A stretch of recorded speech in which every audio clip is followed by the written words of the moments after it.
Students, today we are going to study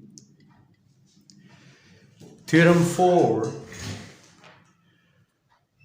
Class 9, Chapter 16. हमारे पास statement है triangles on equal basis. ठीक है जी, triangle क्या है? वो इक्वल बेसिस की ट्राइंगल हैं ऑफ इक्वल अल्टीट्यूड. अल्टीट्यूड क्या होता है जी? पहले तो बेस ये वाली लाइन होती है, जहन में रखिए. अल्टीट्यूड्स ये परपेंडिकुलर फासला होता है. Are equal in area. दो ट्राइंगल्स हैं जिनकी बेस इसकी और इसकी इक्वल है और इनकी अल्टीट्यूड्स की हाइट सेम है, इक्वल है. वो कहता है जी उन ट्राइंगल्स का एरिया, यानी इस ट्राइंगल का एरिया और इस ट्राइंगल का एरिया, ये जो है वो एरिया इन दोनों का, ये वाला एरिया इक्वल होगा. ठीक है जी, ये एरिया इक्वल होगा. ये ट्राइंगल ज़रूरी नहीं है ये एक ही लाइन में पड़ी है, ये ट्राइंगल यहाँ पड़ी है, ये ट्राइंगल यहाँ पड़ी है, लेकिन इनकी बेस सेम है और अल्टीट्यूड सेम है. हमने जो पहला काम करना है, हमने इन ट्राइंगल को पहले तो हम देखते हैं जी हमें गिवन क्या है. हमें गिवन है दो ट्राइंगल्स. हमें गिवन है दो ट्राइंगल्स जी. ये दो ट्राइंगल्स हमें गिवन है जी. हम इनको क्या करते हैं? हम इनको सेम लाइन पे बना लेते हैं. ठीक है जी, हम इनको सेम लाइन पे बना लेते हैं. दो ट्राइंगल्स हैं तो डेफिनेटली हमें इनके नाम देने हैं. ठीक है जी, हम इसको नाम दे लेते हैं ए, इसको बी, इस वर्टेक्स को, और इसको C, D, E and F. ठीक है जी. A, B, C and D, E, F are equal bases. Triangle ABC, triangle DEF, triangle ABC, triangle DEF are on equal basis. इनकी ये basis equal हैं. ठीक है. And having equal altitudes. ये यहाँ से यहाँ तक का परपेंडिकुलर फासला जो है वो इक्वल है. ये हमें गिवन है. हमने इनका एरिया, ये वाला एरिया और ये वाला एरिया इक्वल प्रूव करना है. एरिया ऑफ दिस, ये हमारा टू प्रूव है जी. हमने कंस्ट्रक्शन में ये किया कि इन दोनों ट्राइंगल को सेम लाइन पर हमने इनको ड्रा कर लिया. ठीक है जी. हमने ये वाली जो लाइन है, ये सेम ले लीजिए, इस सेम लाइन पर रख लिया. Triangle ABC and EF is the same line having equal basis. Same line पे रख लिया, प्लेस कर लिया हमने इनको. Place triangles on same line. अब हमारे पास इक्वल बेसिस कौन सी हैं? BC और EF. BC और EF हमारी इक्वल बेसिस हैं. BC और EF हमारी क्या हैं जी? इक्वल बेसिस हैं. ड्रा. अब हमने इस CA के पैरेलल एक लाइन ड्रा करनी है. Draw parallel to CA BX. कौन सी लाइन? BX ड्रा करनी है. और इसी तरह हमने ED के पैरेलल एक लाइन FY ड्रा करनी है जी. FY ये हमने ये ड्रा कर ली. प्रोड्यूस ये प्रोड्यूस है जी. ठीक है जी. ये प्रोड्यूस, ये प्रोड्यूस करना है हमने AD को. इस इस ए डी को हमने बढ़ाना है कहाँ तक जी? हमने ए डी को x तक और ए डी को y तक बढ़ा दिया। हमने क्या किया है? हमने ए डी को x तक और y तक बढ़ा दिया है हमने। ठीक है जी, ये हमारी कंस्ट्रक्शन थी। दोबारा देख लीजिए, ये हमारी एक ट्रायंगल, ये हमारी दूसरी ट्रायंगल। हमने इन दो लाइनों को मिलाया, इन दो लाइनों को मिलाया, इस लाइन के पैरेलल एक लाइन, इस लाइन के पैरेलल एक लाइन, इन दोनों को बढ़ाया, ये हमारी शेप बन गई जी। अब हमने इसको प्रूव करना है जी, स्टेटमेंट और रीजंस लिख ली। अब हमें पता है कि ये जो ट्रायंगल है कौन सी वाली जनाब, ये वाली ट्रायंगल ABC, और ये वाली ट्रायंगल जो है वो बिटवीन सेम लाइंस हैं जी। ये लाइन और ये वाली लाइन और ये लाइन जो है सेम पैरेलल लाइंस हैं। पैरेलल लाइंस ऐसी जो बढ़ाने पर कभी ना मिलें। ये दो पैरेलल सेम लाइंस के दरमियान है जी।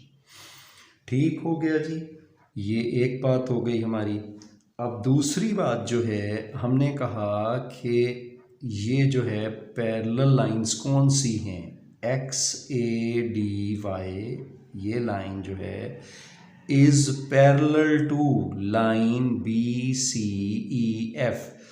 ये लाइन इस लाइन के पैरेलल, यानी ये लाइन इस लाइन के पैरेलल है। यहाँ पे हमने ये बात लिख दी। अब एक बात हम थ्योरम 1 में पढ़ चुके हैं कि अगर यहाँ पर दो, ये अगर आप लोग देखिए तो यहाँ पे एक ये बन रही है रेक्टेंगल और एक रेक्टेंगल ये बन रही है, और ये जो हैं ये दरमियान में हैं दो पैरेलल लाइंस के। ठीक है, और इनकी जो बेस है, ये वाली बेस जो है, ये वाली बेस जो है ये सेम है। ठीक है, यहाँ ये ट्रायंगल्स यहाँ ठहरी हैं जी, आप परेशान ना हो, ये ट्रायंगल यहाँ ठहरी हुई हैं। अब ये वाली जो पैरेललोग्राम है और ये वाली पैरेललोग्राम, इनका एरिया इक्वल होगा। क्यों? ऐसी पैरेललोग्राम्स जिनकी बेस इक्वल हो और वो पैरेलल लाइंस के दरमियान हो, उनका एरिया सेम होता है, इक्वल होता है। तो हमने लिखा कि पैरेललोग्राम कौन सी वाली जी? ये वाली BCAX, ये वाली पैरेललोग्राम, और EFY, ये ऊपर वाला है Y, ये ऊपर वाला जो हमने प्रोसीड किया था ये Y है जी। ठीक है, ये Y है। तो EFYD, ये वाली जो पैरेललोग्राम है, ये वाली देखें, अगर मैं इसको शेड करूं तो ये पूरी पैरेललोग्राम, ये पूरी पैरेललोग्राम, ये इस पैरेललोग्राम के, ये मैंने यहाँ दिखाया है। ठीक है, और इसके अंदर जो ट्रायंगल है वो ये नज़र आ रही है। ठीक है जी, ये दूसरी ट्रायंगल नज़र आ रही है, ये दूसरी, और ये जो ब्लू शेडेड एरिया, ये दो पैरेललोग्राम्स हैं। अब इनका एरिया सेम है। क्यों? थ्योरम 1 के थ्रू के अगर बेसिस सेम हो पैरेललोग्राम्स की और वो पैरेलल लाइंस के दरमियान हो तो उनका एरिया सेम होता है। दोनों पैरेललोग्राम्स का एरिया सेम हो गया। अब हम यहाँ देख रहे हैं कि ये जो पैरेललोग्राम है ये वाली, इसको ये वाली लाइन हाफ कर रही है, बाइसेक्ट कर रही है, और ये वाली लाइन कौन सी है? ये डायगोनल कहलाता है। किसी पैरेललोग्राम के दो कॉर्नर्स को मिलाने वाली लाइन क्या कहलाती है? क्या कहलाती है जी? वो डायगोनल कहलाती है। और डायगोनल हमेशा पैरेललोग्राम को दो बराबर हिस्सों में क्या कर देगी? दो बराबर हिस्सों में डिवाइड कर देगी। ये दो बराबर हिस्से, ये इसका एक हिस्सा, ये एक दूसरा हिस्सा। यानी ट्राइंगल ए बी सी का जो एरिया है वो बी सी ए एक्स का हाफ होगा। Area of A B C half होगा parallelogram B C A F के हाफ के इक्वल होगा। सिमिलरली जब हम इधर आते हैं तो यहाँ पर दूसरी पैरेललोग्राम है हमारे पास, उसका एरिया ये है, ठीक है। उसका एरिया जो है वो ये कौन सी ट्राइंगल है, D E F triangle, area of D E F triangle. ये किसके इक्वल है, इस पैरेललोग्राम के हाफ के, ये दो बराबर, क्योंकि ये डायगोनल है, दो इक्वल ट्राइंगल्स बना रहा होगा। तो ट्राइंगल डी ई एफ जो है वो हाफ है parallelogram E F Y D के, हाफ है area of parallelogram E F Y D के। अब यहाँ पर एक चीज़ देखिए कि अगर ये दोनों इक्वल हैं, ठीक है, हमें पता है कि ये पैरेललोग्राम्स इक्वल हैं तो उनका हाफ भी इक्वल होगा। जब हाफ इक्वल होगा, ये दोनों साइडें इक्वल, तो ये दोनों साइडें इक्वल। देयरफॉर क्या हुआ जी, area of triangle A B C is equal to हो गया area of triangle D E F. हमारी मंजिल क्या थी, यही तो थी। कैसे, बाय 1 2 and 3, बाय 1 2 and 3 इनके तहत, क्योंकि ये दोनों पैरेललोग्राम्स इक्वल एरिया तो उनका हाफ भी इक्वल, ये दोनों साइडें इक्वल तो ये दोनों साइडें इक्वल हो गई जी। ये हमारा थ्योरम है। क्विक रिवीजन करते हैं। हमें कहा यह गया था कि दो ट्राइंगल्स हैं, ठीक है, कहा क्या गया था कि दो ट्राइंगल्स हैं जिनकी बेस सेम है, इक्वल है, और इनके आल्टीट्यूड सेम है, ऊपर से फासला सेम है, ठीक है। Triangles with equal altitudes and equal base, ये दो चीजें गिवन है, यही हमने लिखा गिवन में।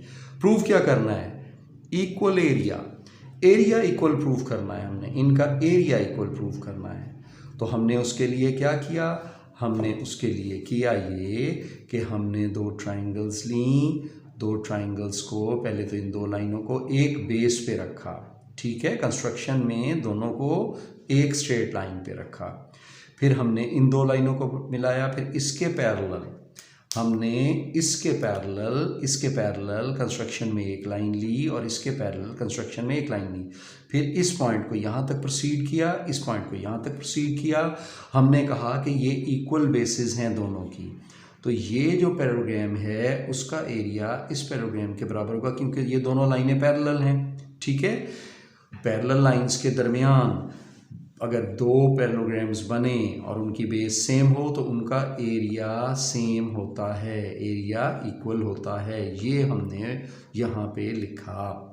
फिर हमने कहा जी अगर ये पैरेललोग्राम्स हैं तो उनका जो हाफ होगा, जो उसका हाफ होगा, उसका एरिया जो होगा, इसके हाफ का एरिया और इसके हाफ का एरिया, इस ट्राइंगल का जो एरिया है इस टोटल का हाफ होगा, वही हमने लिखा।